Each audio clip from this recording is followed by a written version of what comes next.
welcome here to more Talk FCB and welcome to more reaction from yesterday's defeat against Getafe. Barcelona returning from the international break with some disappointment at the Coliseum Alfonso Perez, and we're going to be talking in today's video about the one big mistake, and the mistake that I feel Ronald Koeman made during the second half of yesterday's game. By no means am I saying that was the only mistake, far from it. There were plenty of people that can certainly take some blame for yesterday's loss, but in particular I think Koeman, in that second half, did something that impacted the game, and not in a way that benefited Barça.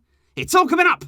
Let's get to it. And let me just say before we do get started, guys, that yes, this is going to be what I feel was a mistake from Ronald Koeman, but at the end of the day, we are still at the very beginning of the season. This is a very long campaign. We got plenty of games that are going to be coming up, and the most important thing here is that when you make these mistakes now nice and early in the season, they're fine as long as you learn from them. And that's why in today's video, we're going to be talking about panic, because that is what I felt in the second half against Getafe. Ronald Koeman did, and you can see it quite clearly in the changes that he made, which instead of bringing us sustained pressure, sustained attacks against Getafe's firm defence, it brought us dysfunction, it brought us there a lack of structure, and ultimately meant Getafe could have won by more. Because after Getafe took the lead there in the 56th minute of the game going into that second half, we knew that we had to look to the bench towards changes to try and affect the game and ultimately bring it more in our favour. And of course, on 62 minutes, we saw the two most likely candidates, Ansu Fati, Philippe Coutinho. I don't have any problem at all with those two changes being made, and I would actually go as far to praise Koeman for actually making those nice and quickly there and not waiting around. Dembele came off, no real complaints with that. I think Pedri was probably a bit harsh given the way that he played in the first half, given the fact that he was one of the only players who actually managed to pick apart that Getafe defence in terms of passing in behind. It was a surprise there that he came off, but like for like in terms of Coutinho. But it was more there the changes towards the end of that game, which looked to me like sheer panic from Ronald Koeman, and that's never what you want to see from your coach. On the 80th minute mark, he took off Griezmann, Trincao came on, and then he took Frenkie de Jong off to bring on Martin Braithwaite, and not only that, but we also started seeing Gerard Piqué making forward runs and actually joining up there with the forwards as an additional striker. Now you can understand in the final moments of the game, when things there,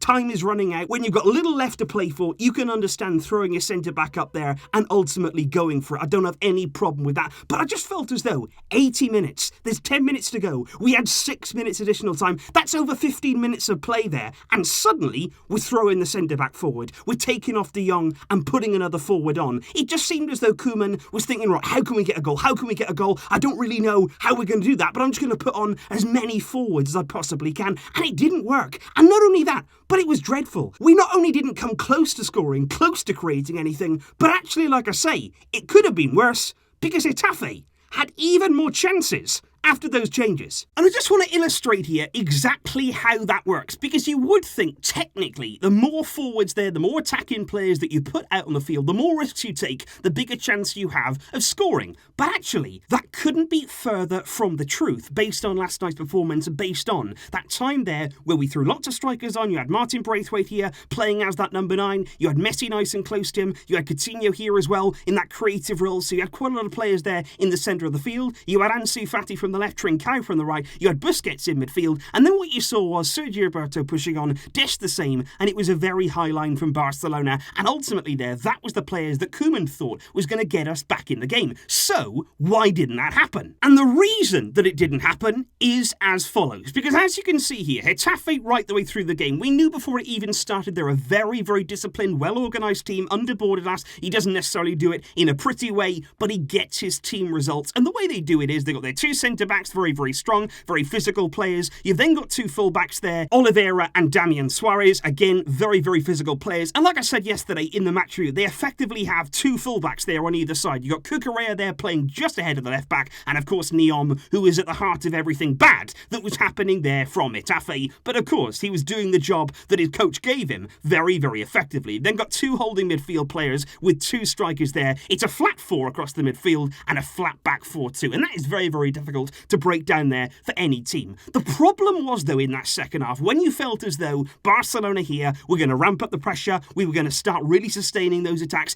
and really piling on that pressure to make that defence buckle, it didn't happen. Because what happened far too many times, these kind of passes here, going in here, making runs, every single time our attacks seemed to break down. Our passing yesterday wasn't crisp at all, it wasn't effective. But that wasn't the biggest problem. The problem, what I'm saying here, is when you put that amount of attacking players on the field, when you sacrifice here players in midfield, when you've got Gerard Piqué there joining the attack and you're playing long balls in here, the problem was every single time that Getafe won the ball back, there was no way that we could win it back quick enough. There was no midfield here to actually gain that ball and have an advantage. So what Getafe were doing every single time, it was a long ball out, and instead of there being a midfield here, instead of there being players who could win that ball back, and then suddenly the pressure's back on, suddenly then you're back up against it. Instead of that though, because we'd thrown Piqué forward, because De Jong had gone off, Getafe were able to play that ball there. Many times they did it to Cucho Hernandez, who was absolutely brilliant on the day for Getafe, and many times he had the opportunity there, happened there in the second half, where he could run that entire length of the pitch there. Only Longley was actually back there protecting him. He goes on, he hits the bar, could have easily scored, and it happened as well where he ran through the middle and he should have scored, and he missed actually in a very similar way to Antoine Griezmann. But it's not just about the fact there that we could have conceded. What that does is every single time the Getafe played that ball out and we didn't intercept it, we didn't have players there to win that ball back, this is exactly what happened. Getafe had time again in the organisation, in the structure of their team to get themselves organised. Every single time that we gave them there the ability to play out, hold the ball up, they'd probably go down, win a foul, and that very organised defence, they had all the time in the world to just reorganise themselves. Never in that game did we put the pressure on them. Did we pin them back? Did we have them there panicking themselves? We panicked, which then meant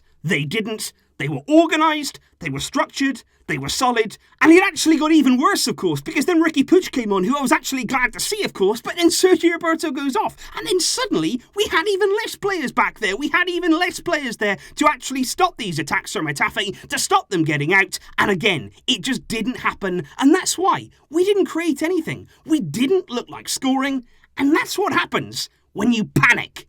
Please, we have to avoid that. So that there, guys, was in particular one aspect of the game that I really feel as though we have to learn from that. Ronald Koeman there, in terms of the subs that he has. We have a good squad, we have plenty of options in there, but we have to use those subs. We have to use those players coming on at the right moment. You've got to use the right players, and you can't just go for broke there with 15 minutes to go in the game. You've got to stay calm, you've got to stick to your beliefs, you've got to stick there to the philosophy and the structure of the team, and you've got to be methodical about your play. You've got to try and play your way through Getafe and not just go long, just be throwing the centre-backs up. It doesn't really work like that, and that's why it didn't happen for us yesterday. But like I say, it's early in the season, there's plenty of time left to learn from those mistakes, and like I also said, over on Talk FC, we're going to be talking much more about it, but it wasn't just Koeman who was at fault yesterday. It's a defeat that we got to put behind us, we have to move on from, we have to learn from. Coming up soon, it's the Champions League. Join me here and on the main channel for all of that build-up, guys. Thank you for watching, leave your thoughts down below, but until next time, as always, Visca el Barça.